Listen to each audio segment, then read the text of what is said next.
this video we're going to be talking about understitching and why it's important. So understitching is a stitch that will help pull the fabric towards the lining, and it's perfect if you are doing a fully lined piece or if you're using something like a facing like we are here. So I'm going to show you why we use understitching in a real garment. So I'm taking my facing, which I've already prepared. It's interfaced. It's got an overlocking stitch, all following the instructions, but I've also stay stitched my neckline, which should just help everything come together smoothly. Now, to attach the facing, the first thing we're going to do is put right sides together, and we will just line up the shoulder seams on both the facing and on the main garment, and we'll put a couple of pins around that. We're just sewing the facing on with a 10mm seam allowance, so I'm using my 10mm guide just here, and I can just see the O of that, and I start sewing and sew all the way around. So whenever you're doing understitching, the first thing to do is to sew your main seam. Now when we get to this section where we've essentially got a sharp corner, we're going to stop, hopefully, about 10mm in here. Now I've lifted up our presser foot with our needle down so we can pivot. Sewing around, slightly trickier on a curve, but just take your time. So now we've sewn our facing, basically the idea is we want to be folding this back on ourselves and have that sit on the inside of the garment. Now, if I just fold it without doing anything else, I'm not ironing it just yet, you can see that it's very easy for our lining or our facing to just pop out.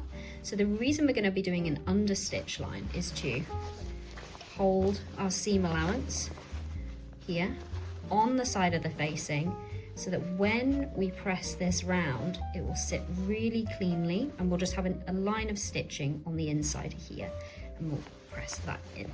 I'm going to just press everything towards my facing, and then we will do some trimming and clipping just to make sure we can turn this all out. We'll do our understitching and then we can flip it out the right way. You can see from the reverse of the fabric, I've got my seam allowance pressed towards my facing, and I am just going to line up that needle a couple of millimeters, just 2 or 3 millimeters in from this pressed seam. And I'm essentially going to go as far as I can on this straight seam until I get close to a corner. As you can see here, we're approaching a corner. So what we're going to do is we're just going to come underneath and make sure I'm sort of holding my fabric from both the top sides and the bottom. And I'm going to keep stitching until basically I can't go much further. And this is where the point where I wasn't able to press it very easily from the inside. So I'm just going to do a couple more stitches and then I'm going to back stitch. I'm going to press this out separately, so our stitching is stopped just before there. We're going to skip along past this little quarter point, and we're going to go over to the next bit of sewing. This is the side of our facing where we've trimmed off our seam allowance, so we do need to make sure we are staying pretty close to this stitch. So you can see with the clip corners, I'm getting slightly more ruffles with my fabric, but the actual end result will be the same. It's much easier to do on straight lines, but it's the most important stitch to do on curves, because that's where you will typically find your fabric trying to flip out on the wrong side. So our understitching has already done us a great favour just by being on there. Our facing is automatically going over to the right side.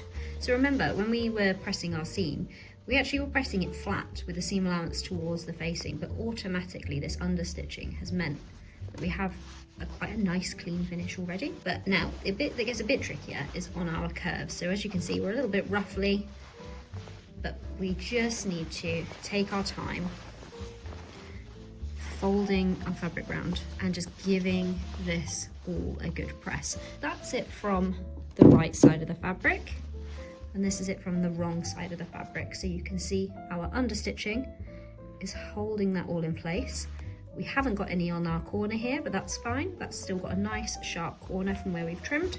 And so from the inside, you can see that now that facing sits really nice and flat. And if you do want to add a little bit more after you've done your understitching, you can actually just stitch in the ditch here, and that will hold your facing in place. So there's lots of different stitches working together to make your neckline of your garment successful.